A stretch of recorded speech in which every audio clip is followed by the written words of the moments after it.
Selamat datang di masa depan Indonesia. Sudah berkali-kali saya sampaikan bahwa kepindahan ibu kota negara ke Nusantara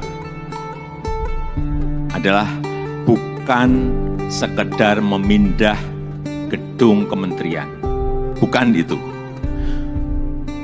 Bukan juga hanya pindah istana presiden. Bukan itu. Bukan juga memindahkan gedung wakil presiden ke Nusantara. Juga bukan itu. Bukan itu. Bukan fisiknya yang ingin kita pindahkan. Tetapi yang ingin kita bangun adalah budaya kerja baru, mindset baru, dan IKN sebagai basis ekonomi baru.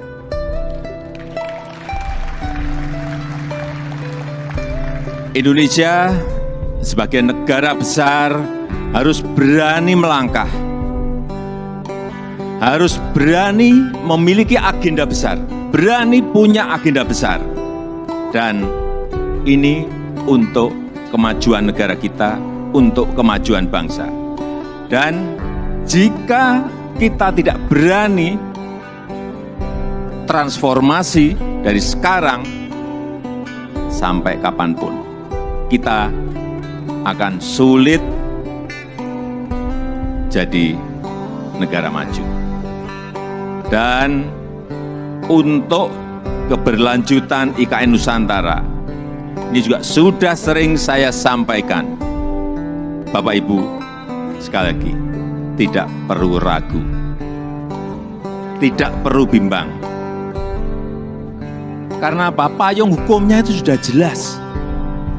Payung hukumnya sudah jelas, yaitu Undang-Undang Nomor 3 Tahun 2022. Dan itu, ini juga kita harus tahu semuanya, itu sudah disetujui 93% dari fraksi-fraksi yang ada di DPR. Loh, kurang apa lagi?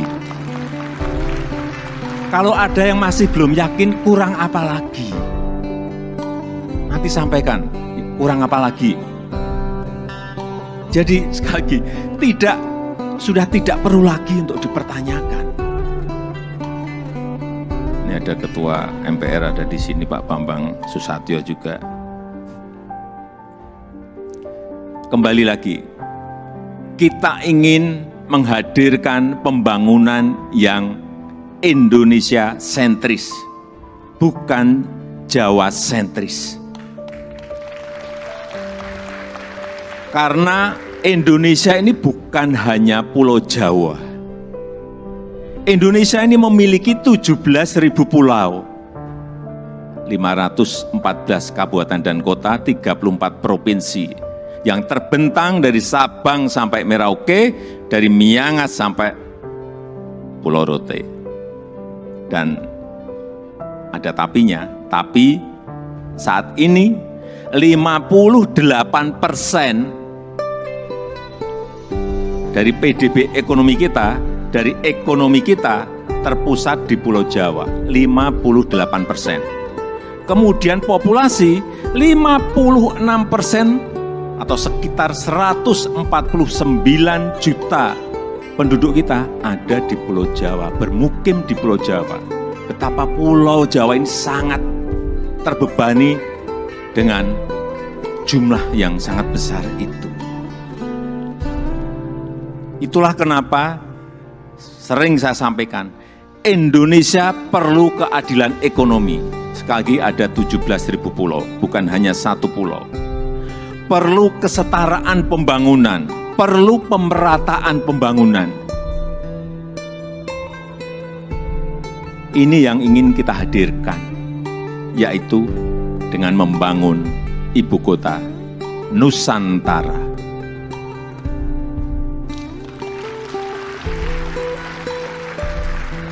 Nusantara adalah kota pintar masa depan yang berbasis hutan dan alam. Belum ada di dunia, belum ada. Tolong dicarikan, belum ada. Ini yang membedakan, ini yang nanti menjadi diferensiasi ibu kota kita dengan ibu kota negara-negara lain. 70% areanya nanti adalah area hijau. Lahan yang digunakan untuk membangun IKN, ini awalnya adalah hutan produksi. Jangan ada yang keliru bahwa ini hutan alam, bukan. Hutan produksi. Monokultur, artinya di situ hanya ada satu jenis pohon. Dan saya tahu betul pohonnya itu apa. Pohon eukaliptus yang dipakai untuk tot. Dan ditebang setiap 6-7 tahun. Jangan ada nanti isu merusak hutan. Itu hutan produksi yang setiap 6 tahun, 7 tahun ya ditebang. Ini yang kita ingin kembalikan, justru nantinya ingin kembali jadi hutan heterogen dengan pohon asli dan endemik dari Kalimantan, sehingga kita harapkan nanti menjadi hutan hujan tropis lagi, tropical rainforest lagi di Kalimantan. Untuk itu, yang kita siapkan pertama kali di sana adalah pusat persemaian yang sudah mulai kita bangun di bulan Juni 2022. Luas lahan persemaian ada kurang lebih 16 hektar dengan embung 7 hektar. Kita harapkan selesai nanti di awal tahun 2022. Yang kapasitas bibitnya setiap tahun bisa menghasilkan kira-kira 15 juta bibit per tahun. Ini yang akan kita pakai untuk menghijaukan Kalimantan. Supaya Bapak Ibu ingat, saya dari kehutanan.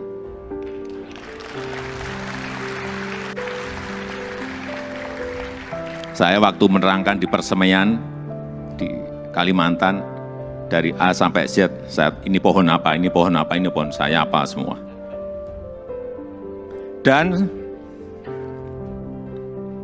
80% sumber energinya adalah berasal dari renewable energy. Mobil di sana nanti harus mobil listrik.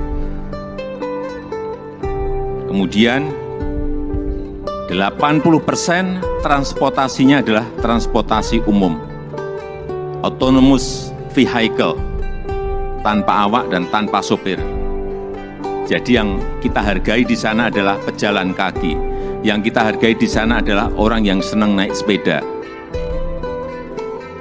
10 minutes city, jarak tempuh kemana-mana itu ada dalam 10 menit. Sekali lagi, inilah showcase transformasi Indonesia. Showcase perubahan peradaban Indonesia. Dan budaya kerja yang ingin kita bangun di IKN Nusantara adalah budaya kerja produktif. Itu harus didukung oleh tata kelola yang baik, didukung oleh manajemen yang baik, didukung oleh implementasi teknologi yang mumpuni. Smart living, smart city, layanan masyarakat lewat aplikasi, akte lahir, akte nikah lewat HP, paperless. Ini yang ingin kita bangun. Jadi Nusantara adalah masa depan Indonesia dan bisa terwujud dengan upaya bersama, bukan hanya pemerintah yang bergerak, bukan hanya pemerintah, karena memang pemerintah hanya kurang lebih menyiapkan 20% dari budget yang ada. 80% kita berikan kesempatan kepada investor, kepada investasi. Termasuk Bapak Ibu yang kami hadirkan pertama kali pada malam hari ini. Investasi terbuka lebar. Bapak Ibu bisa pilih mau di mana, mau investasi di sebelah mana, mau di kawasan inti, ya harganya beda. Di financial center, di kawasan healthcare center, di kawasan education center, di housing area, di tourism area, silahkan. Saya sampaikan ini adalah kesempatan pertama dan kesempatan emas yang tidak akan terulang lagi. Inilah saatnya mencatat sejarah Indonesia dan inilah saatnya melakukan lompatan, inilah saatnya kita semua menjadi pelaku sejarah Indonesia masa depan.